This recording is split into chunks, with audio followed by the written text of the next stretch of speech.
ഈശോ മിശിഹായ്ക്ക് സ്തുതിയായിരിക്കട്ടെ. പ്രിയ സഹോദര സഹോദരി, നിനക്ക് നല്ലൊരു ദിവസം നേരിയ ഈശോ നിന്റെ ജീവിതത്തെ സമർത്ഥമായിട്ട് അനുഗ്രഹിക്കട്ടെ എന്ന് പ്രാർത്ഥിക്കുക. ഒത്തിരി പേര് ഈശോയുടെ പരസ്യ ജീവിതകാലത്ത് ഈശോയുടെ അടുത്തെത്തുന്നുണ്ട്.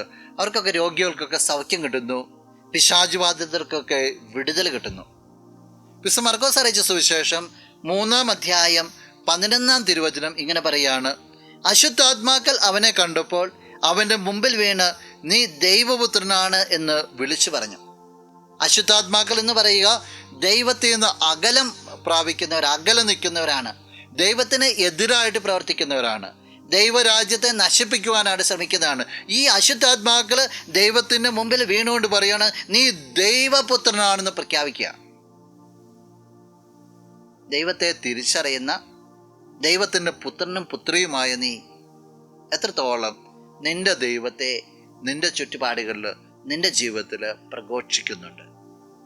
അശുദ്ധാത്മാക്കൾ പോലും തിരിച്ചറിയുന്ന ആ ദൈവത്തെ നീ ശരിക്കും ജീവിതത്തിൽ തിരിച്ചറിയുന്നുണ്ടോ? ദൈവത്തെ തിരിച്ചറിഞ്ഞു കഴിഞ്ഞാൽ നിന്റെ ജീവിതം മൊത്തം ദൈവഹിതത്തിന് അനുസരിച്ചായിരിക്കും. അപ്രകാരമാണോ നിന്റെ ജീവിതത്തെ നീ ക്രമീകരിച്ചുകൊണ്ട് മുന്നോട്ട് പോവുക?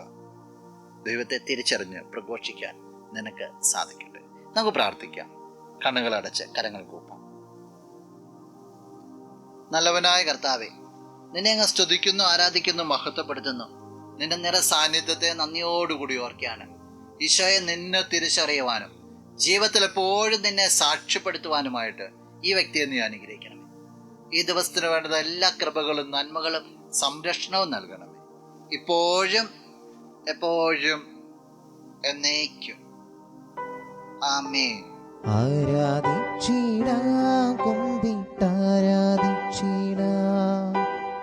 ആരാധിക്കുമ്പോൾ അപദാനം